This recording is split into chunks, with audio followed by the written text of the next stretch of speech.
On the 20th of January, UN forces consolidate positions below Seoul against diminishing Red pressure. All along the front, there is a noticeable lack of the usual heavy communist troop concentrations. Belief is expressed that they have retired to regroup their armies, badly mauled in recent weeks by air and artillery strikes.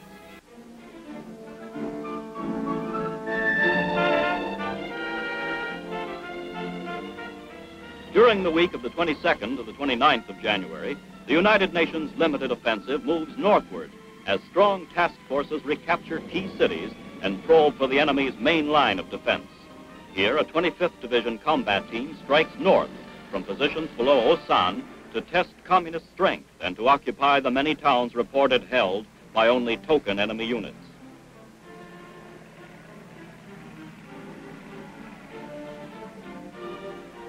Troops of the 35th Regimental Combat Team enter battered Osan without opposition. After defense posts are established, they push on toward the first day's objective, a village north of Osan.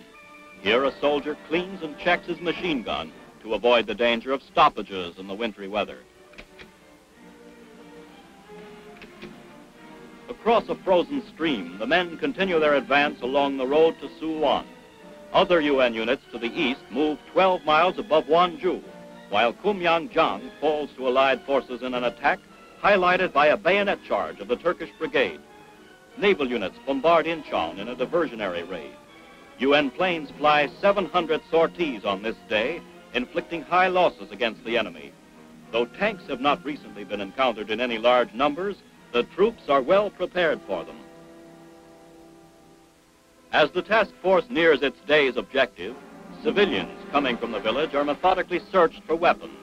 The refugee problem has eased considerably in comparison with the mass flight of hundreds of thousands from Seoul and other endangered cities in the past month, but there are still those who remain in the combat zones between the two armies, keeping UN soldiers constantly on guard against the danger of communist infiltrators. Task force troops move carefully into the war-scarred town, where they will spend the night on the alert for red snipers and suicide groups. A South Korean interpreter questions two refugees. As the limited offensive goes into its second day, the 25th Division spearhead sweeps across the low hills towards Suwon. The 8th Army, finding little red pressure to contend with, regains hundreds of square miles in the western sector of the front. An enemy strong point is encountered, and artillery is called for.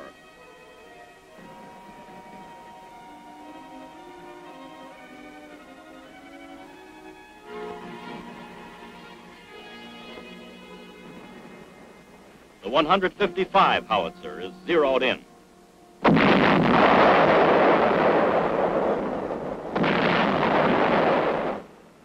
To avoid bypassing red pockets in the hills, the troops leave the roads, searching the countryside and villages.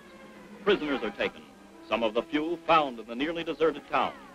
On the second day of their thrust up the main coastal road to Seoul, the task force enters the outskirts of Suwon, carefully searching every building for concealed Reds. Scattered enemy resistance is quickly cleaned out. Meanwhile, sizable gains are recorded north of Incheon and Kumyangjang, while the naval shelling of Incheon moves into its second day.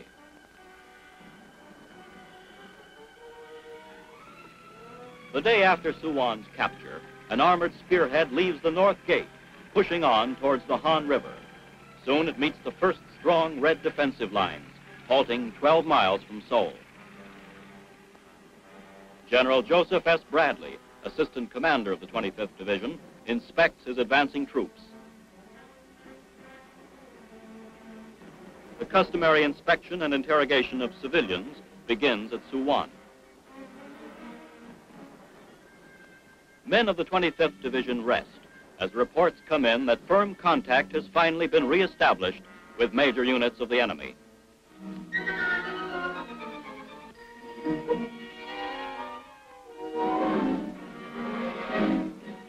UN troops, in the second week of their limited offensive, battle northward toward Seoul, continuing to forge ahead over the bitterly contested ground north of Suwon. In the new system of United Nations offense, forced by communist hold or die tactics, Allied forces leave the roads and dig the Reds from their caves and foxholes. Enemy dead litter the ridge. Chinese prisoners, routed out of the hills, are thoroughly searched and administered first aid by soldiers of the 25th Division. The face of an American GI expresses the bitter sadness that comes with war.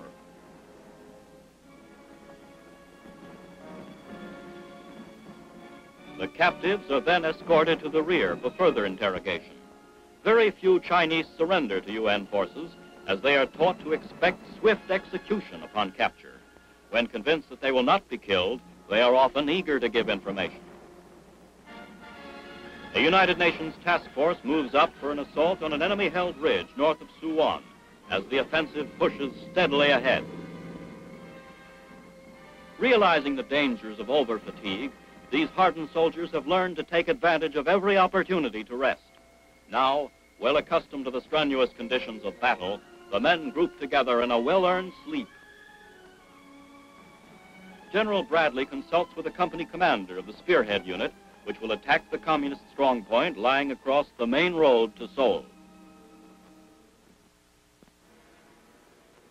Tank commanders determine Red positions and ready their crews for firing. The attack gets underway with the usual preparatory artillery bombardment. The fighting in this sector has been some of the bitterest of the Korean campaign. Key points change hands repeatedly, and gains are measured in yards.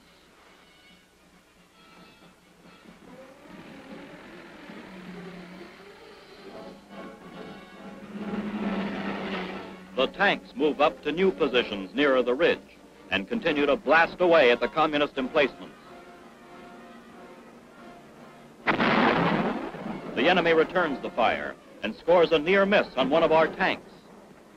The South Korean 57mm battery adds its firepower to the assault as the bombardment proceeds to soften up the Reds for the infantry attack.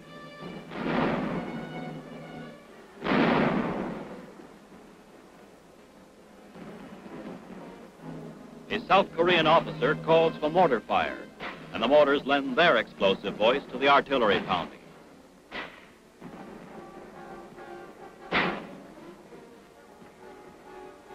Paced by this support, the column brings the full force of its firepower to bear on the Red-dominated hill. Throughout Korea during the first week of February, observers are noticing more and more the high morale evidenced by the UN soldiers. With assured faith in their leaders and confidence in their own ability as a fighting team, the troops of 14 nations forge ahead in the push northward toward the Han River and Seoul.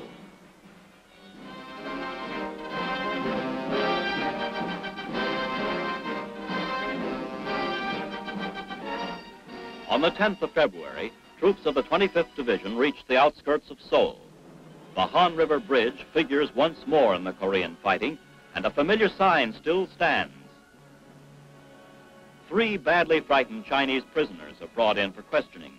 Expecting execution, they face only interrogation and removal to PW compounds. Attempting to cross the Han, a patrol is halted temporarily by intense fire from the communists occupying Seoul. Later, another patrol managed to enter the city, but withdrew after some limited probing. As the action continues with opposing forces dueling from opposite sides of the Han, other UN task forces are sweeping north and west to occupy Incheon and Kimpo. At the week's close, 4 Allied divisions are at the Han, and Seoul is nearly surrounded.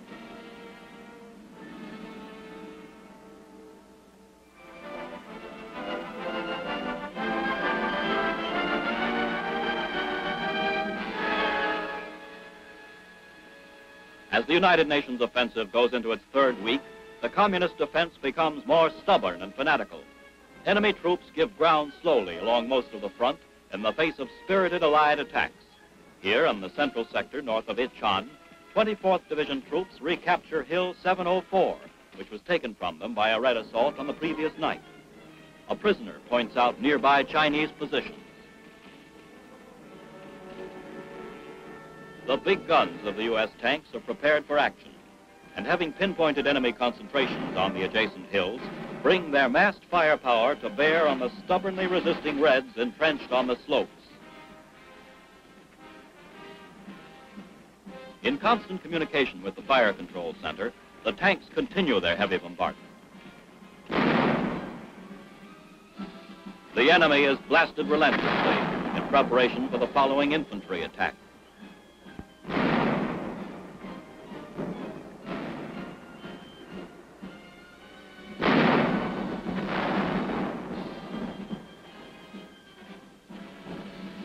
Above Wanzhou, a flying boxcar delivers ammunition and supplies to the 10th Corps, which is preparing a new assault against increasing Red pressure in the central mountain sector. Supply by airdrop, once an emergency measure, has become routine in Korea. With the spring thaws due soon, and with them the almost impassable Korean mud, these techniques of airborne logistical support will permit continued supply operations.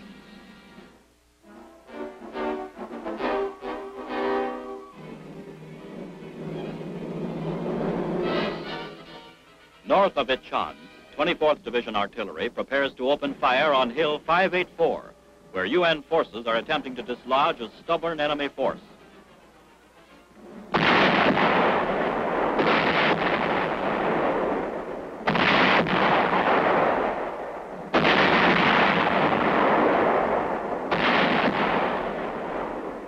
These hill positions anchor the right flank of the Red Central Sector offensive.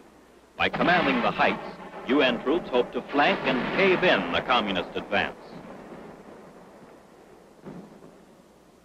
4.2 heavy mortars join in the barrage. The communists held fast in these hills during most of the Allied limited offensive of the last 3 weeks. Now, with the launching of the Reds' counteroffensive down the central mountains, the communists cling tenaciously to this strong hill salient, which guards the right flank of their drive toward Wanzhou. Observers watch strikes on the enemy hill positions.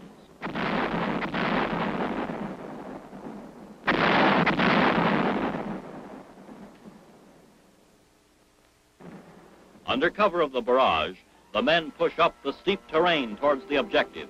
Protected by the thick and tangled underbrush, the Reds lay down a volume of small arms fire that causes the troops to slow down in their advance.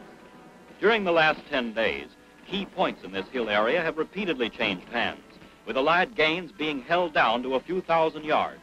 The troops keep watch for snipers, plotting the course to be followed when the assault is resumed. Meanwhile, machine gun positions are set up as they consolidate their gains against a possible Red counter-thrust. The communist lines are strong, and artillery fire is called for to loosen enemy supporting areas.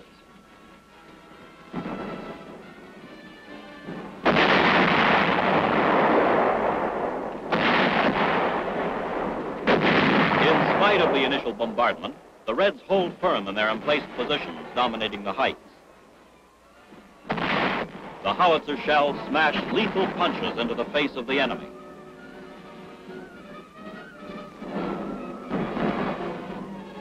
The steep grade slows the advance. Attacking in battalion strength, the troops move up as fast as possible to avoid Red sniper fire. Red forces have relied heavily on surprise night attacks, attempting to regain positions taken from them during the day by UN units. The communist tactics of infiltration and sudden mass charges fit well with the dense foliage.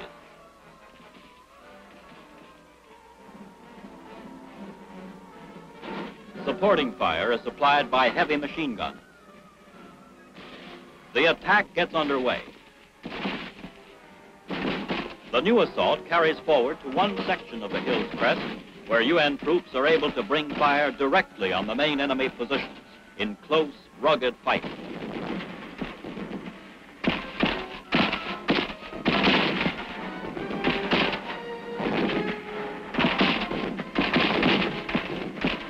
The attack is turned back.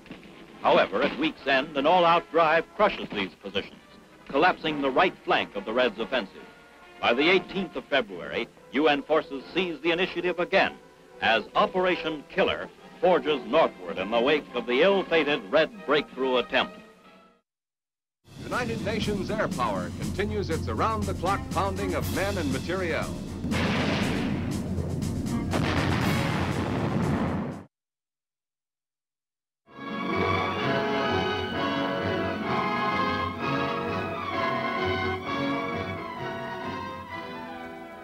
During the first week of Operation Killer, constant rains and the annual spring thaws produce quagmire conditions which do more to impede advancing UN columns than spotty red resistance. 1st Cavalry Division elements grind slowly northward in the central sector above Wanju on the heels of Communist rear guard units. The purpose of Operation Killer is identical with that of the UN's limited offensive of the preceding month. General Ridgway again emphasizes that enemy casualties are his main objective.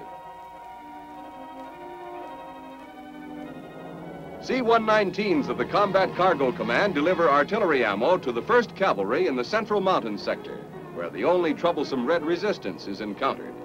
The load is ejected in a compact cluster, resulting in minimum spread on the drop zone. With road traffic mired, airlift operations again pay off to the advantage of our forces.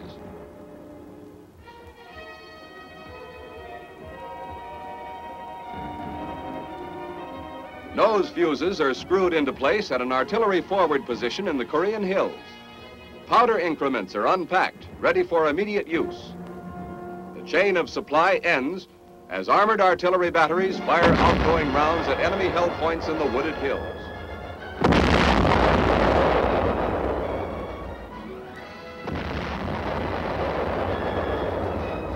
Here, white phosphorus shells pound communist positions.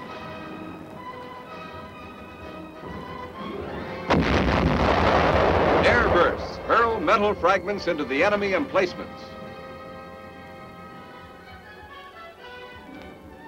Since the Korean War began, the UN forces' close and plentiful artillery support has helped greatly to neutralize the large numerical superiority of the Reds. And here, artillery again softens communist defenses, clearing the way for the renewed Allied offensive.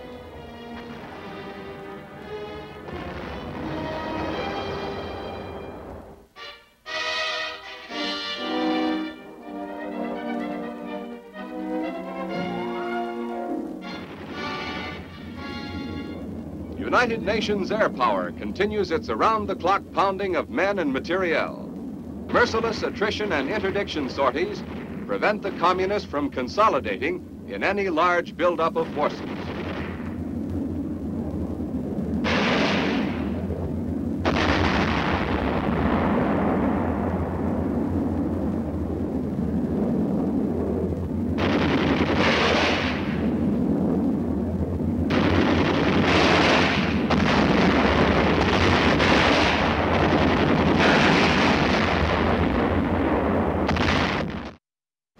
Command to fire is given, and the crew swings into action.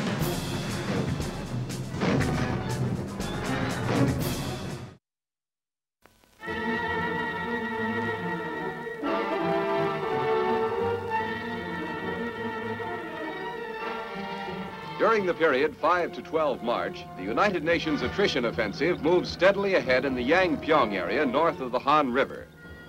Across muddy and snow-streaked fields, troops of the 24th Division carry the battle to the enemy, with a heavy strike at strong communist forces entrenched on the western foothills of Korea's central mountains.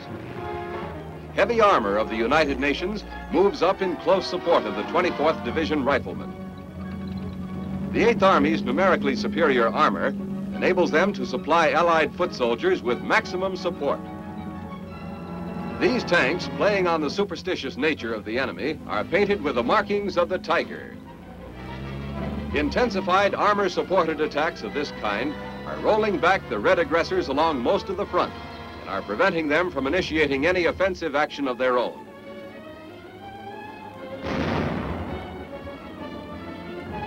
Assault troops advance to the objective through dense underbrush, where the Reds still hold out despite the heavy artillery pounding.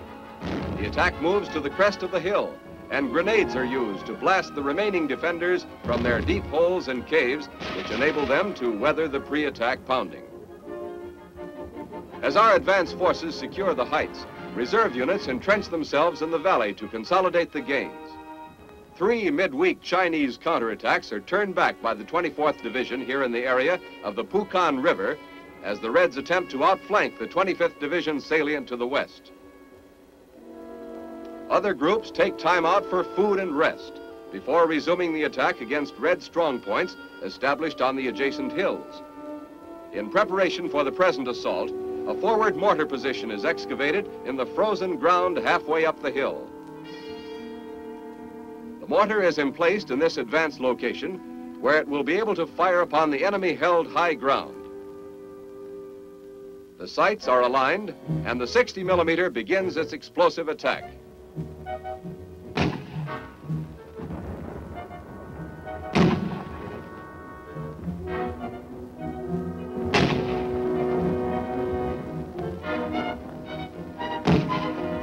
A recoilless rifle is brought into action against the stubborn resistance. A machine gun lends its firepower as the advance gets fully underway.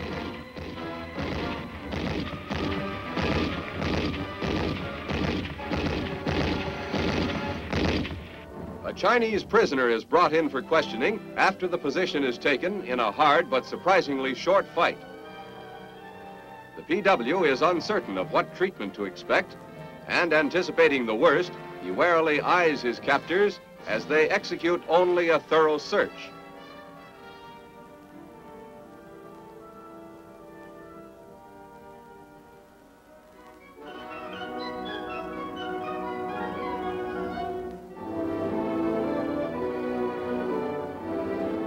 On 7 March, assault troops of the U.S. 25th Infantry Division advanced to the Han River 15 miles east of Seoul. Elements of the 27th Regiment take time out for food before resuming the advance. Because of its frequent use in emergency action, this regiment has come to be known as the Fire Brigade.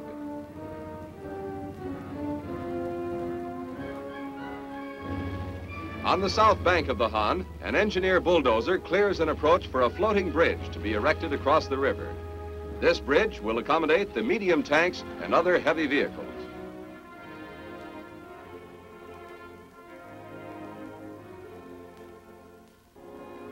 The 25th Division crossing begins early. The craft were brought up from the rear during the long period of waiting since the United Nations troops first reached the Han early last month. Elements of this crossing encounter little or no enemy resistance.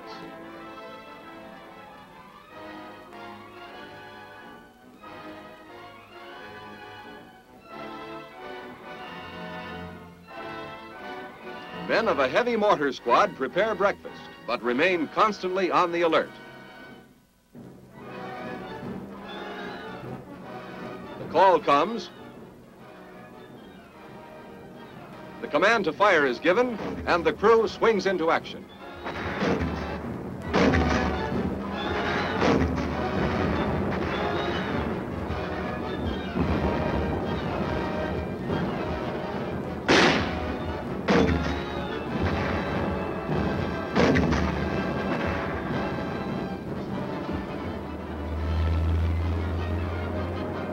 A tank adds its lethal punch.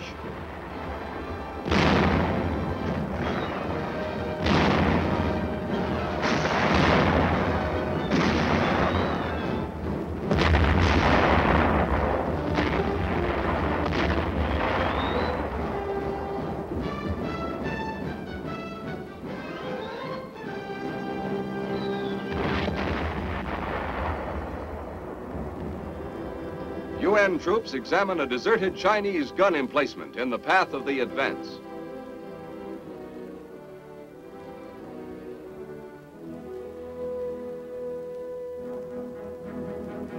A causeway for a footbridge across the Han is constructed.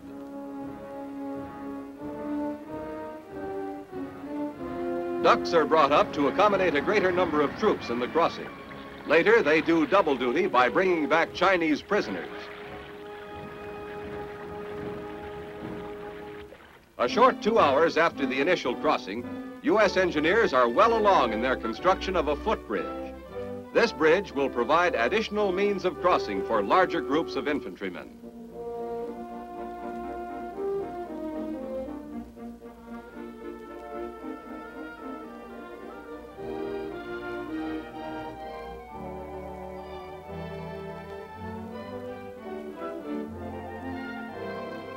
Two engineers have taken unexpected plunges into the cold water of the river, and men in an assault boat go to their rescue.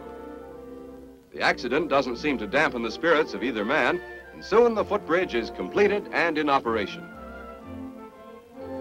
By late afternoon, the entire 25th Division is across the river and the day's objective is secured. The bridgehead is continually expanded, and by week's end, patrols are engaged in probing action 7.5 miles north of the Han.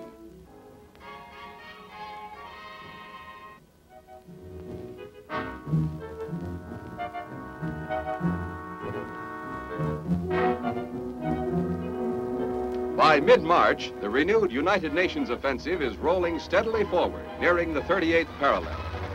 Members of a 7th Division reconnaissance patrol strike northward through land from which the communist forces have been withdrawing rapidly, but in good order. The tank-reinforced patrol finds little opposition from the retreating Reds. Communist resistance, which had previously been stubborn at many key points, now seems to have collapsed in most areas. However, their withdrawal route is studded with anti-tank mines and booby traps.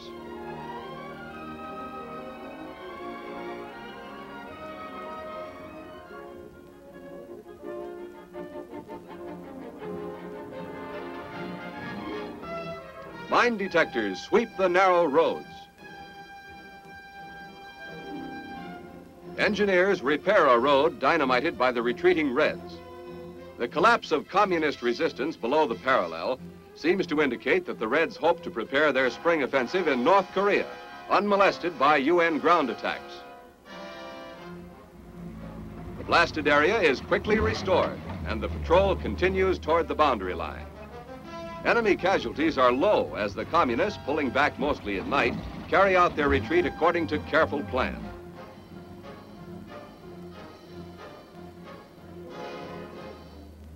In its dash toward the parallel, the patrol passes through many gutted villages, visual testimony of the toll of war.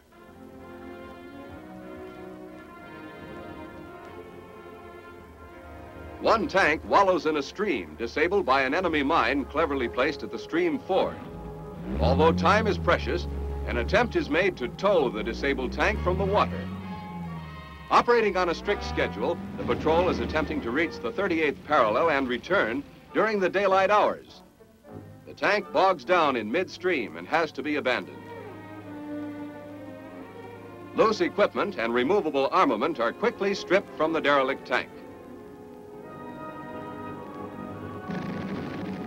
Near the parallel, Red rear guard positions are raked with 50 caliber fire.